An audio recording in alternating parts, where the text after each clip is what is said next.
Hello, अस्सलाम वालेकुम। मैं प्रोफेसर शमीम अहमद अपने यूट्यूब चैनल पर आप लोगों से मुखातिब हूँ। आज की बात में मैं बात करूँगा रिगार्डिंग फ्यूचर ऑफ इंडिया गठबंधन। इस बारे में मैं पहले भी बहुत बोल चुका हूँ और लिख भी चुका हूँ, लेकिन इधर रिसेंट कुछ डेवलपमेंट्स नज़र आ रहे हैं जो मेरी पहली बात को सही ठहरा रहे हैं तकरीबन।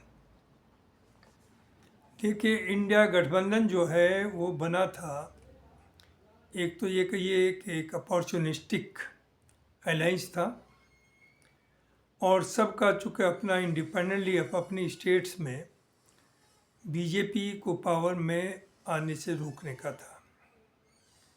उसी के तहत ये गठबंधन बना और उसमें कांग्रेस की तरफ से भी गलती हुई कि जिस वक्त ये बना था इसमें बड़ी भारी लोगों में एनर्जी थी, बड़ा उत्साह था, उसके साथ ये एग्जिस्टेंस में आया। लेकिन कांग्रेस किस वजह से, कुछ इलेक्शंस होने थे स्टेट्स में, उनकी वजह जो भी रहा, 3-4 महीने का ऐसा गैप रहा कि उसमें कोई भी इंडिया गठबंधन की ना मीटिंग हुई, ना कोई कोऑर्डिनेटर बना, ना कोई लाइन ऑफ एक्शन भी। उसी के तहत उस वक्त नीतीश कुमार भी इसका हिस्सा थे और Nitish Kumar by and large opposition party चाहती थी कि उन्हें इसका इंडिया गठबंधन का कोऑर्डिनेटर बनाया जाए और उन्हें जिम्मेदारी दी जाए। लेकिन मैं समझता हूँ कि उस वक्त कांग्रेस ने जान करके या अनजाने में इधर तवज्जो नहीं दी और डिले होता रहा।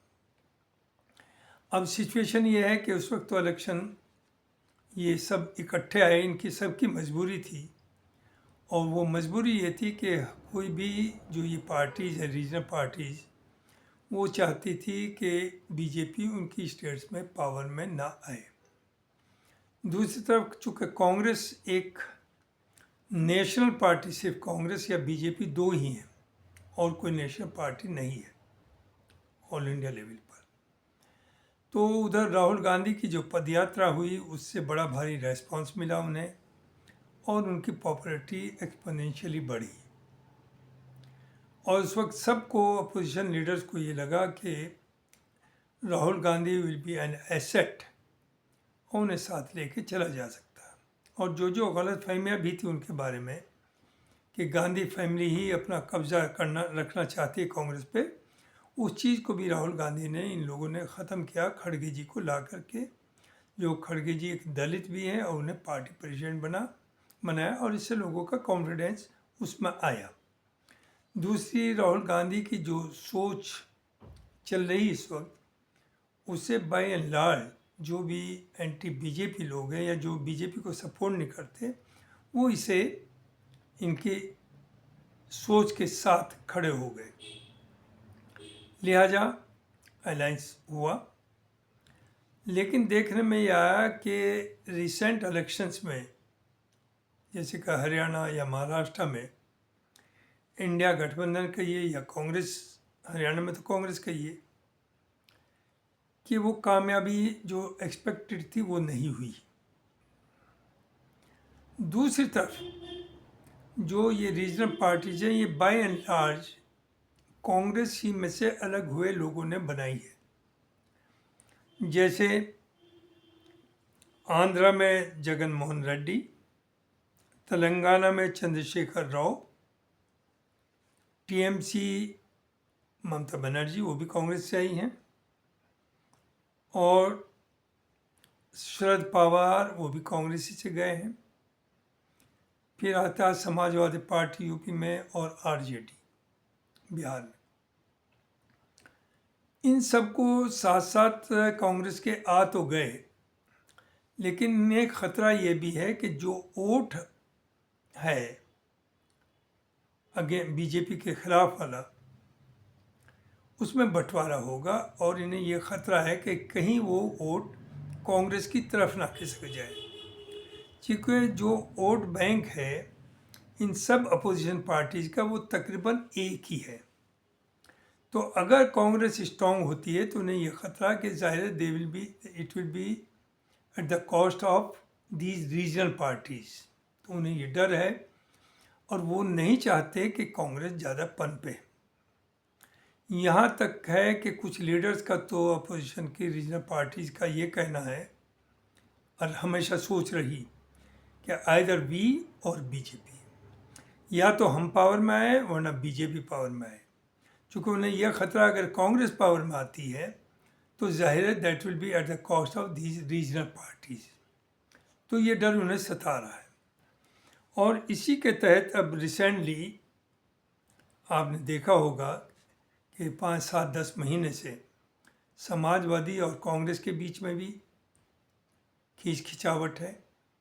उधर आरजेडी जिस तरह से एक्टिव थे, जिस तरह से वो कांग्रेस के साथ मिलकर के काम कर रहे थे, वहाँ भी कुछ दूरी नज़र आ रही है। और ममता तो शुरू से उनकी ये भी डिमांड थी कि मुझे कोऑर्डिनेटर बनाया जाए, और उनका ख्वाहिश है दिल्ली, भले ही वो बाद दफ़े ना भी कहें। तो एक आवाज़ उठी, समाजवादी ने पहले उठाई, उसके बाद आरजेडी ने भी उठाई, शरद पवार जी ने भी उठाई, और भी दूसरे लोगों ने कि ममता जी को इंडिया गठबंधन का कोऑर्डिनेटर बनाया जाए। अब सवाल यह है कि ममता जी तो बंगाल में या समाजवादी मेनली यूपी में है, आरजेडी बिहार में है, और कोऑर्डिनेटर इंडिया गठबंधन पूरे मुल्क के लिए है, जिसमें तमिलनाडु भी है, जिसमें केरला भी है, जिसमें उड़ीसा भी है, जिसमें जम्मू एंड कश्मीर भी है, सब। तो एक रीजनल पार्टीज के लीडर को no doubt Mamata is very good, लेकिन वो मुश्किल होगा क्योंकि ऑल इंडिया जो करैक्टर है वो तो सिर्फ कांग्रेस है। ऑल इंडिया पार्टी जो है पॉलिटिकल अपोजिशन पार्टी। तो मैं नहीं समझता हूँ Mamata, no doubt she is a fighter, और वो लड़ती है, जंग करना जानती है, और उन्हें लैंग्वेज प्रॉब्लम भी होगी। तो एनी हाउ, लेकिन अगर सब चाहते हैं तो इस बनने में कोई बुराई भी नहीं है। ममता वेल नोन है, लेकिन ममता भी पिछले 8-10 महीने से किसी न किसी वजह से चुप रही। वो कोई बहुत एक्टिव रोल नहीं इंडिया गठबंधन का के लिए कर रही है। अब सवाल ये आता है कि अब तक जो भी अलायंस चला भी है, फॉर एग्जांपल मैं कहता हूँ यूपी में, वो उसमें राहुल गांधी ने बहुत बड़ी लार्ज हार्टेडनेस दिखाई और सेक्रीफाइस किया। उसी तरह से बिहार में भी उन्होंने एडजस्टमेंट किया, महाराष्ट्र में भी किया, क्योंकि उनका सिर्फ और सिर्फ मकसद ये है कि किसी तरह से बीजेपी हटे, और उस हटने के लिए उन्होंने अपने जो पर्सनल एम्बिशन किसी के हो सकते हैं उन्हें दूर रखा, और हर जगह उन्होंने सेक्रीफाइस किया, एडजस्टमेंट किया, जो उन्हें दिया गया वो ले लिया।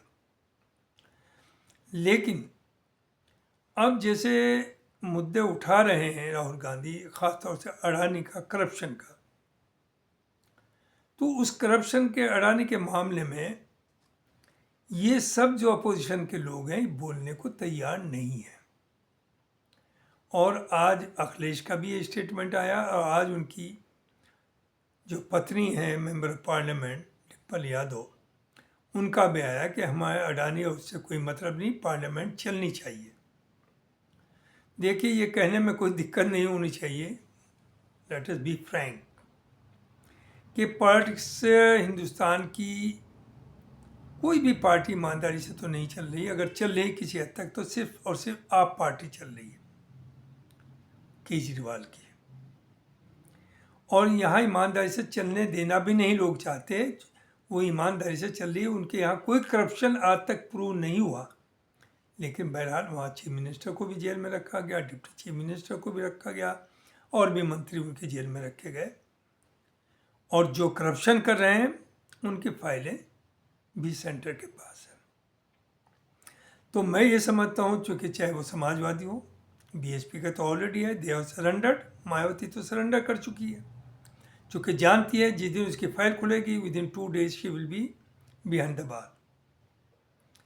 लेकिन इस करप्शन से ना तो समाजवादी बची हुई है, ना शरद पवार की पार्टी बची हुई है, ना लालू प्रसाद की बची हुई है, और ममता खुद no doubt she is honest, लेकिन उसके जो इर्द गिर्द उसके जो साथ हैं वो लोग भी करप्शन में हैं। तो इन्हें ये डर है कि अगर ये करप्शन के मामले को हम आगे बढ़ाएंगे तो कहीं हमारी फाइल्स ना खुल जाए।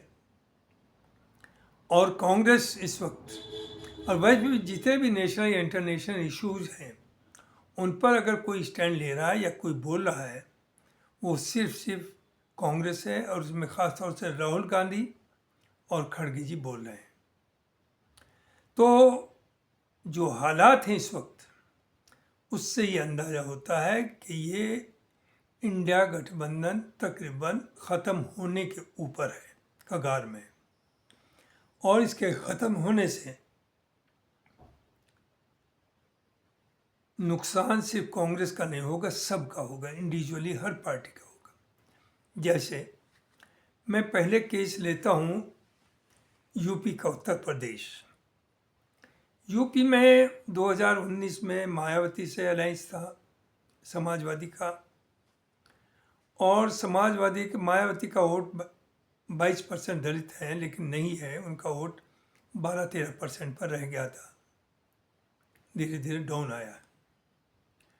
जहाँ तक समाजवादी का अखिलेश का वोट बैंक है, यादव का, दे आर अराउंड 8%, जिनमें से 3% के करीब बीजेपी में 5% है।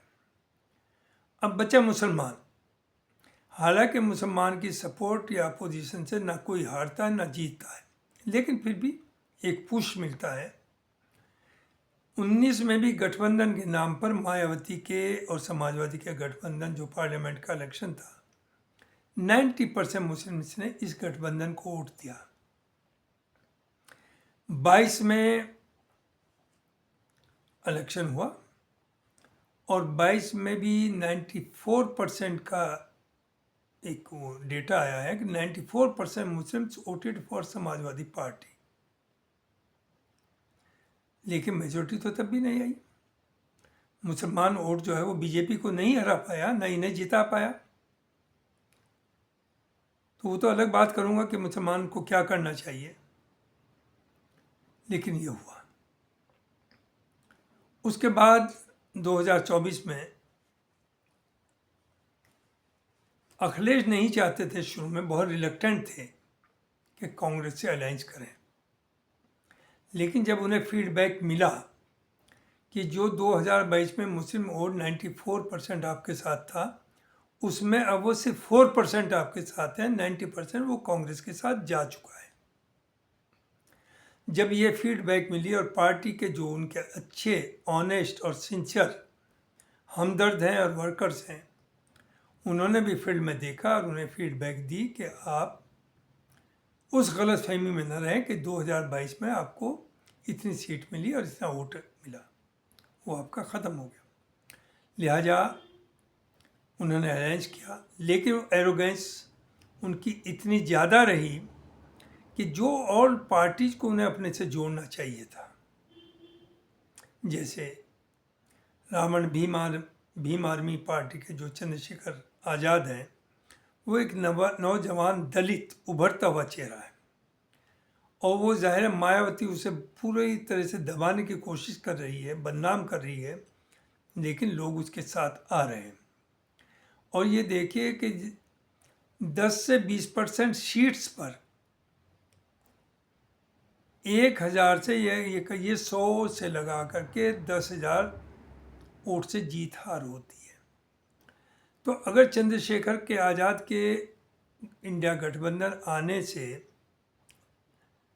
5% दलित वोट भी आपकी तरफ आ जाता तो आपकी मेजोरिटी आती है। लेकिन अखिलेश भी नहीं चाहते कि यूपी के अंदर कोई दूसरी लीडरशिप उभरे। अखिलेश ने उसे खूब घुमाया, आरएलडी थी साथ में, जैन, उन्हें भी काफ़ी ह्यूमिलेट किया, और उन्होंने इनसे चंद्रशेखर आज़ाद, चूँकि उन्हें नज़र आ रहा था कि ये उभरता हुआ नौजवान चेहरा है दलितों का, दलित 22% है, बहुत बड़ा वोट बैंक है और धीरे धीरे वो बढ़ेगा। तो वो नहीं चाहते थे कि इससे अलायंस करें, वो अलायंस नहीं हुआ और उसका इन्हें भुगतान 22 में भी करना पड़ा और 24 में ये हुआ कि चूंकि एक हवा बन गई और मुस्लिम वोट अगेन, चूंकि कांग्रेस से अलायंस हो गया, तो इनकी 37 सीट आ गई और कांग्रेस की भी सीट बढ़ गई पहले से। जो मैं पहले भी कहा, आज भी कह रहा हूँ, अगर ये अलायंस ना होता तो समाजवादी पार्टी 2024 में ज़्यादा से ज़्यादा 4-5 सीट लेती और कांग्रेस भी ये नहीं कि ज़्यादा, वो उसकी भी 2 ही 3 सीट रहती, नुकसान दोनों का होता। तो वो अगर इस गलत फहमी में है इस वक्त कि मेरे 37 मेंबर ऑफ पार्लियामेंट बैठे, नंबर 1, अगर बीजेपी तोड़ छोड़ पे आ गई तो उसमें काफ़ी मेंबर छोड़ के जा सकते हैं और उनकी तरकीब ये भी है कि उनसे रिज़ाइन कराएंगे और दोबारा इलेक्शन में उन्हें लड़ाएंगे अपनी पार्टी से और वो जीत के आएंगे। जैसे उस वक्त हवा में अयोध्या में आपका समाजवादी का कैंडिडेट जीत गया, लेकिन अभी आप देखिए कि वहाँ एमएलए का इलेक्शन होना है, उसमें क्या होगा। आपने यूपी में अभी बाई इलेक्शन थे 9 सीट्स के ऊपर, कांग्रेस को ये मैं पहले भी बोला कि वो बात नहीं है आपकी जो 2022 में थी, तो होना ये चाहिए था कि 3 या 4 सीट पे तो इलेक्शन लड़ती समाजवादी पार्टी और 3-4 सीट या 2 तो ऑफर कर रही थी, 3-4 सीट देती कांग्रेस को और उधर रावण को देती, भीम आर्मी वाले को कम से कम 1 या 2 सीट, तो शायद इनकी फिर 9 में से 5 सीट ये लोग जीत जाते हैं। अब क्या हुआ है, आपको अपनी हैसियत का पता चल गया, आपकी 2 सीट आई हैं और आप अयोध्या की सीट भी जीत नहीं पाएंगे, इतना आसान नहीं है जितना आप समझ रहे हैं। तो जहन तो इनका यह है कि कांग्रेस को न पनपने दें, लेकिन कांग्रेस एक नेशनल पार्टी है, वो सरवाइव करेगी। 27 या 29 में नहीं आई तो 35 में आएगी, लेकिन अखिलेश ये याद रखें, I am his well wisher, मैं कोई एंटी समाजवादी नहीं या मैं कोई कांग्रेस का एजेंट नहीं, ना मैं किसी से पैसा लेके बोलता हूँ, जो मेरे जहन में, जो मैं चारों तरफ देखता हूँ वो मैं बोलता हूँ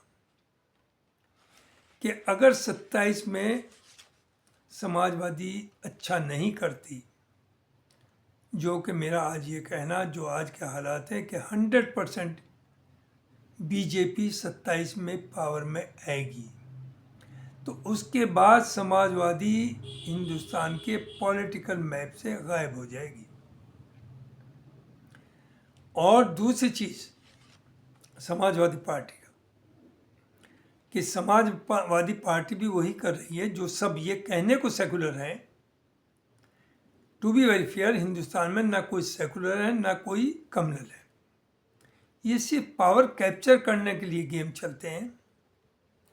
चूँकि बीजेपी को यह एहसास है कि मुसलमान वोट हमें मिलता नहीं और मुसलमान वोट की वजह से समाजवादी या जो अपोजिशन पार्टीज़ हैं बिहार में वो जीतती हैं, तो जाहिर है वो मुसलमानों का एंटी, मतलब कम्युनल, हिंदू मुस्लिम, ये सब एजेंडा चलाती है, चूँकि ये पावर में पहुंचने का है। और ये जो सो कॉल्ड अपोजिशन पार्टीज है ये सेकुलरिज्म का नारा लगाते हैं, जो कि बिल्कुल झूठ है। Nobody is secular. आप देख चुके हैं कांग्रेस ने, जो मैं बार बार पहले भी कहा, 25,000 कम्युनल राइट्स कराए, 50 लाख मुसलमानों का कत्लेआम कराया, बड़ी बड़ी फैक्ट्रीज जलवा दिया, मेरठ कांड हुआ, मलियाना हुआ, मुरादाबाद हुआ, बॉम्बे हुआ, भिवंडी हुआ, कहाँ नहीं हुआ, ये सब कांग्रेस के टाइम में हुआ। समाजवादी के टाइम में अखलाक हुआ, उसके बाद मुजफ्फरनगर हुआ। तो दूध से धुला कोई नहीं है, ये सब इनके टैक्टिक्स हैं। और इन सब सो कॉल्ड सेकुलर पार्टीज को मुसलमान वोट चाहिए, मुसलमान की ज़रूरत नहीं है। ये नहीं चाहते कि मुसलमान लीडरशिप उभरे। इसकी एग्जाम्पल मैं आपको दे दूं, उसमें कांग्रेस भी है, ऐसा नहीं कि कांग्रेस अलग है। कि 2012 से 17 तक अखिलेश जी की हुकूमत रही। असदुद्दीन, बैरिस्टर असदुद्दीन ओवैसी, ये जो एक पार्टी का चीफ है, उसकी यूपी में कोई रैली या कोई मीटिंग नहीं होने दी 5 साल तक। दूसरी तरफ कांग्रेस का जो 10 साल 2004 से 14 तक हुकूमत रही, उन्होंने मुस्लिम लीग से अलायंस रखा और मुस्लिम लीग को तो चार्ज ये लगाया जाता है कि उसने मुल्क का बंटवारा किया, लेकिन आपको ज़रूरत थी, आपने एक मिनिस्टर मुस्लिम लीग का रखा। लेकिन चूंकि ओवैसी बोलते हैं, हिम्मत करते हैं सच बोलने की, जो जुल्म हो रहा है उसके खिलाफ आवाज़ उठाते हैं, वो आपको पसंद नहीं है। उसमें सब कम्युनलिज्म नज़र आता है, आपको लीग में नहीं आता था। वही चीज़ है आपकी समाजवादी, कि जितने मुस्लिम बड़े बड़े लीडर्स थे जिन्होंने आपके लिए जान दी, माल दिया, वोट दिलवाया, जब उन पे मुसीबत आई आप किसी के साथ खड़े नहीं हुए। मैं पहले भी कहता, आज भी कहता हूँ, आजम खान मुसलमानों के लीडर नहीं थे, वो समाजवादी पार्टी के लीडर थे और उन्होंने मुसलमानों के लिए, माफ़ कीजिए, सिवाय बयानबाजी के कुछ नहीं किया। हज़ारों फैक्ट्री थी लकड़ी की, 11 मशीनें थी रामपुर में, जैसे मंत्री बने, गवर्नमेंट आई 12 में, सबको बंद करा दिया, लाखों आदमी बेरोजगार हो गया। लेकिन वो बातों के करने के एक्सपर्ट थे उन्होंने, और समाजवादी ने उन्हें एक मुस्लिम फेस की तरह से प्रेजेंट किया। तो ये साबित हो गया, ना मुसलमान के वो फेस थे, ना मुसलमान उनके साथ था। जब पहले मुलायम सिंह जी ने उन्हें पार्टी से निकाला तो 65 मुस्लिम एमएलए थे, किसी भी एमएलए ने उनकी सपोर्ट में रिज़ाइन नहीं किया था। और वही हुआ है, जब जेल वो गए हैं, किसी एमएलए ने रिज़ाइन किया? मुख्यमंत्री ने कोई स्टैंड लिया? सिर्फ आप एक आध दफ़े से चले गए मिलने के लिए। उन्होंने जो कैंडिडेट रामपुर में चाहते थे, क्या उसे टिकट दिया? आपने उनके मुखालिफ को टिकट दे दिया वहाँ। तो आप ये सब लोग समझ रहे हैं। तो ये जो सब कुछ किया है, ये कोई सब जो बता रहा है, इससे आप सब समझते हैं कि ये जो गठबंधन है, इंडिया गठबंधन, ये चलने वाला नहीं है। यूपी में ऑलमोस्ट ख़त्म है। आज डिम्पल ने, जैसे मैंने भी कहा कि Dimple is a simple lady, लेकिन ज़ाहिर है पार्टी की chief minister, former chief minister की वाइफ है, तो उनकी बात को ऐसे नहीं लिया जा सकता। उन्होंने आज कहा कि हमारे यहाँ अडानी और अडानी के मतलब कुछ नहीं है, हम तो चाहते पार्लियामेंट चले। यानी वो जो इंडिया गठबंधन, जो सबसे बड़ी पार्टी है, जो अपोजिशन लीडर है, जो सारी अपोजिशन को रिप्रेजेंट करता है पार्लियामेंट में, राहुल गांधी, जो उसने करप्शन का इशू लिया है, वो चीज़ अलग है, वो चलेगा या नहीं चलेगा इस मुल्क में तो नज़र नहीं आता कि वो चलेगा। वरना चलना होता तो सुप्रीम कोर्ट ने जब इलेक्टोरल बॉन्ड को इलीगल करार दे दिया और यहीं ख़त्म कर दी बात, ये नहीं आगे कहा कि जिन्होंने लिए वो जो किया वो भी इलीगल था, उन पर एक्शन होना चाहिए। तो सुप्रीम कोर्ट अपनी तरीके से काम कर रहा है, सब कोर्ट सब अपनी तरह से काम कर रहे हैं। तो ये सब नहीं चलने वाला। अब एक नई इत्तला भी है, एक खबर भी आ रही है थ्रू न्यूज़पेपर कि हो सकता है 2027 में, देखिए कांग्रेस को तो अब अकेले ही चलना पड़ेगा, कांग्रेस के पास कोई ऑप्शन नहीं। और कांग्रेस को कहाँ तक सैक्रिफाइस करेगी इस वक्त, बाय एंड लार्ज पूरे हिंदुस्तान में अगर कोई लीडरशिप नज़र आ रही, वो कांग्रेस ही नज़र आ रही, वो राहुल गांधी ही है। और राहुल गांधी की जो इस वक्त आइडियोलॉजी है, जिससे वो इंक्लूसिव पॉलिटिक्स की बात कर रहे हैं, वो करप्शन के खिलाफ बात कर रहे हैं, वो एम्प्लॉयमेंट की बात कर रहे हैं, वो एजुकेशन की बात कर रहे हैं, वो उससे लोग उसके करीब आ रहे हैं। तो इन्हें अब जो so called opposition no India गठबंधन की पार्टी, या जो इंडिया गठबंधन में भी नहीं लेकिन अपोजिशन पार्टीज है, उन्हें यही खतरा है कि राहुल गांधी की तो पॉपुलैरिटी एक्सपोनेंशियली बढ़ रही है, and that will be certain at the cost of these regional parties. तो ये इसमें इंटरेस्टेड नहीं है कि बीजेपी हटे, ये इसमें इंटरेस्टेड है कि या तो हम रहें या बीजेपी रहे, कांग्रेस ना आए किसी तरह से। तो इसलिए कांग्रेस कहाँ तक सेक्रीफाइस करेगी, जो उन्होंने किया हर जगह, उन्हें अब अपने बलबूते पर खुद चलना पड़ेगा। और कांग्रेस के अंदर भी कांग्रेस लीडरशिप को ये जानना चाहिए कि सब राहुल गांधी की सोच के नहीं है। Majority of them are opportunist. अगर राहुल गांधी का डाउनफॉल उन्हें नजर आया तो वो छोड़ करके दूसरी पार्टीज में चले जाएंगे। इसलिए मुसलमानों से भी मेरा ये कहना है कि आप एक तो ये छोड़ दीजिए कि बीजेपी हराओ, आपका बाप नहीं हरा सकता बीजेपी को। आप ये नारा देते हैं, ये पार्टीज आपको इस्तेमाल करती हैं, कत्लेआम आपका होता है, और जब कत्लेआम आपका होता है तो कोई आपकी सपोर्ट में ये सो-कॉल्ड सेकुलर पार्टीज खड़ी नहीं होती। एक आध स्टेटमेंट इशू कर दिया, कोई सड़क के ऊपर नहीं आती है, भुगतते आप हैं। और बीजेपी की मैं कहता हूँ मजबूरी है, या ये दिस इज पॉलिटिक्स, चूँकि उन्हें पता है कि आपका वोट तो उन्हें मिलना ही नहीं, और आपका वोट ही बैलेंसिंग वोट है, उसी से अपोजिशन पार्टी जीतती है। लिहाजा वो आपको अटैक कर रही है, हर तरह से अटैक कर रही है, आपके मज़हब को भी, आपके कल्चर को भी, आपकी मस्जिद को भी, आपकी दरगाह को भी, सब पे अटैक वो कर रही है। तो आप उससे तो डरे ना ये सोचे कि बीजेपी कभी आपकी हमदर्द होगी। लेकिन बीजेपी से आप दुश्मनी भी आप क्यों ले रहे हैं? ना तो आपका सीएम बनना है, ना आपका पीएम बनना है। सीएम पीएम बनेगा हिंदू, और उसे बनना भी चाहिए। हम अगर हम ये उम्मीद करें कि मुसलमान बने तो ये आपकी गलती है। दूसरी, रहना सीखे दुनिया में। आप कम्युनल बात ना करें, ना तो कम्युनलिज्म को आपका मज़हब सिखाता है, और ना ही हालात सिखाते हैं कि आप कम्युनल बात करें। सीधी बात है, अच्छे हिंदूज के साथ खड़े होइए और अपनी लीडरशिप खड़ी करिए, अपनी पार्टी खड़ी करिए। वो ऑलरेडी है, वो है ओवैसी, और ओवैसी को चाहिए कि 2027 में तैयारी करे, 400 की 400 सीट पर कैंडिडेट खड़े करे अगर ये अलायंस नहीं करते। लेकिन इतना ये है कि शायद कांग्रेस चंद्रशेखर आज़ाद से और एमआईएम से भी, असदुद्दीन ओवैसी से भी अलायंस करेगा, और छोटी मोटी पार्टी और भी साथ आएंगी। तो इन्हें अपनी हैसियत का अंदाज़ा हो जाएगा। और बिहार में भी नेक्स्ट इलेक्शन में कांग्रेस के साथ आरजेडी का अलायंस चलना बहुत मुश्किल नज़र आ रहा है, बहुत मुश्किल नज़र आ रहा है।